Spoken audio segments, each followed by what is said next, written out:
joining us from Wyoming. Wait, no, Colorado. Wait, no, Wyoming. Wait, Colorado. Oh, I'm so confused. I took geography from President Obama, and I'm not quite sure what state is which.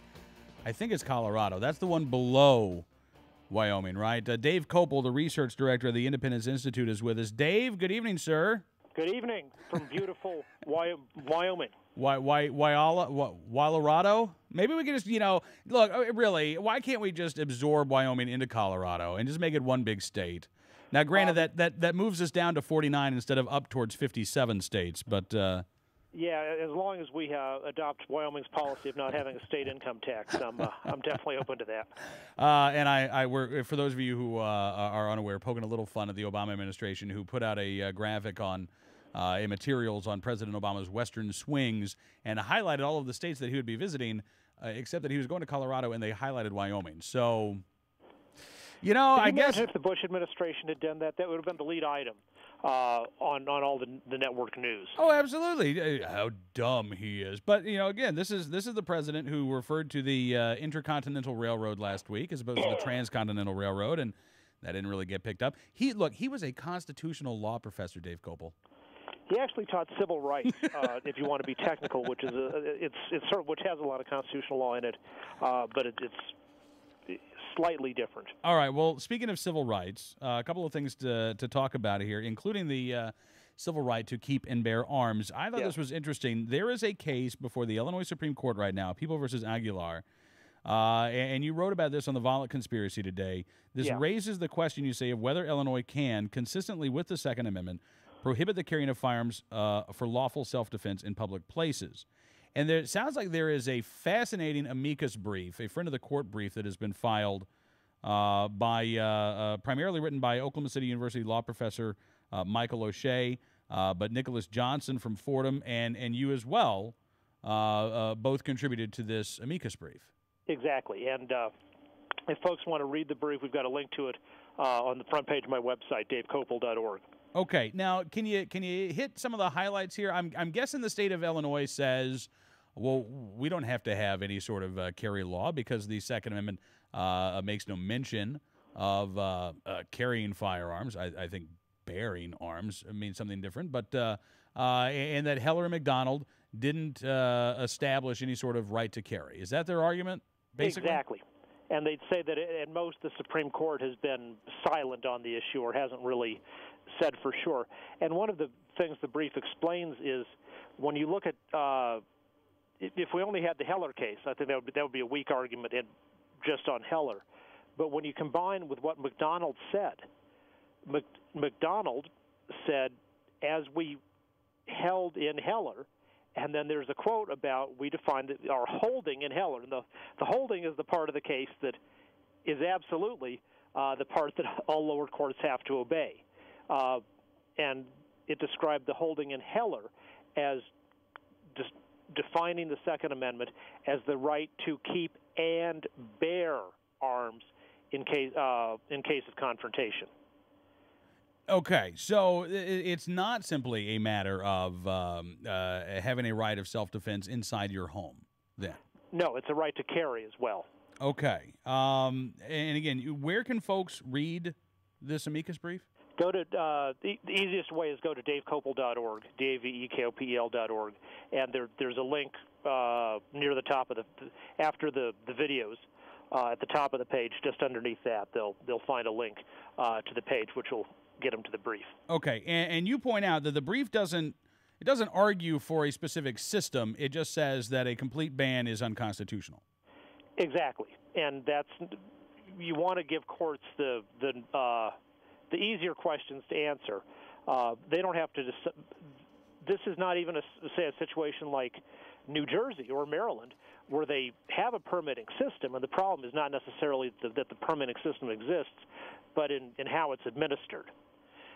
In contrast, here there is just no lawful way you can carry a handgun or any other firearm for lawful protection in public in Illinois. They have no system for licensing concealed carry or open carry, and they entirely prohibit both of those, except for situations that don't apply to a normal person seeking to do normal defensive carry. Like you can carry a handgun when you're hunting, you can transport a handgun, say, to or from a range or a gunsmith. And there are some special people in Illinois in certain occupations who are allowed to carry without need for a permit or safety training or anything, like even being checked if they're, they can lawfully own a gun. And those would be security guards, for example. And actually, I suppose security guards have some kind of licensing. But elected officials.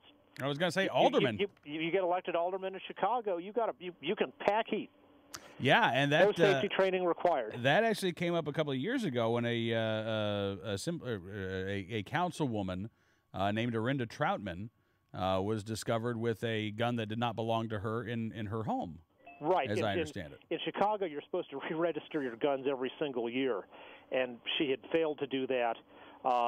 And I believe this is the case. There was at least one alderman who forgot to re-register, and so the city council passed a special registration amnesty to let him do it, and also let other people in that same time period register. All right, so that's what's going on in the land of Lincoln. But I also wanted to ask you about something that's going on at the United Nations. We've been following the quest for an arms trade treaty for years now, and they've got the big summit coming up next summer. So I saw with great interest today that the island nation of Jamaica, which has really restrictive gun control laws, says that it's not enough. We need global, tighter regulation of small arms. That's coming from Jamaica and what they told the General Assembly at the UN. That's like some guy who downed a fifth of whiskey, got behind the wheel, blindfolded himself, and drove 80 miles and ended up severely injured, at the bottom of a ditch, is saying we've got to make sure that everybody drives fast and drinks. It's not enough if just one person does it. I mean, Jamaica's gun ban was followed by Jamaica had a seriously rising crime problem before the gun ban, and it got worse after the gun ban. When did they implement their gun ban, Dave? Mid-'70s. Mid-'70s. And it's still, their violent crime rate is still really high today. Oh, absolutely. I mean, they've got a gang warfare problem that makes the Crips versus the Bloods look like, an Oxford debate. And, that's fascinating to me because, again, we're talking here, one of the excuses that the gun control advocates make for the failure of gun control in places like Chicago and Washington, D.C., is that, the rest of the country didn't go along. Okay, well, here you have an entire nation that implements draconian gun control laws, sweeping gun bans. It's an island.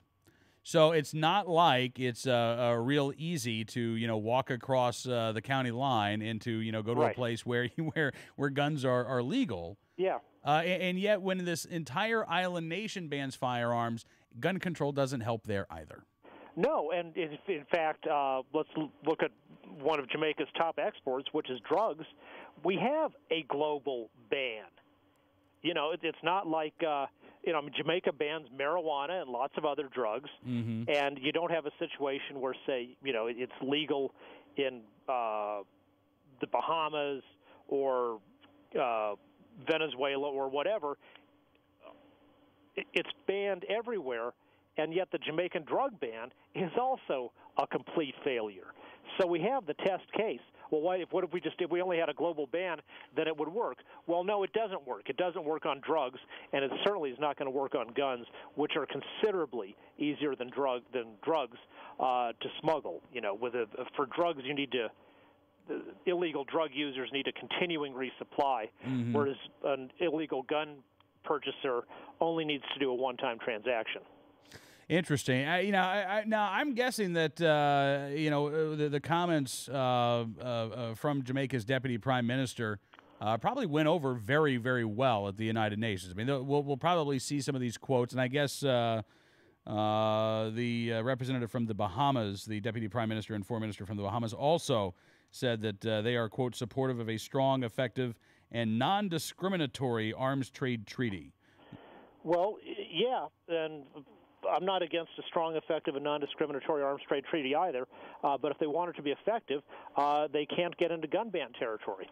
The effective gun laws are the ones that concentrate on taking guns away from a particular identifiable group of people who shouldn't have them, like, say, convicted felons or warlords, rather than indiscriminately trying to rather than discriminating against lawful people who want to exercise their right to self-defense.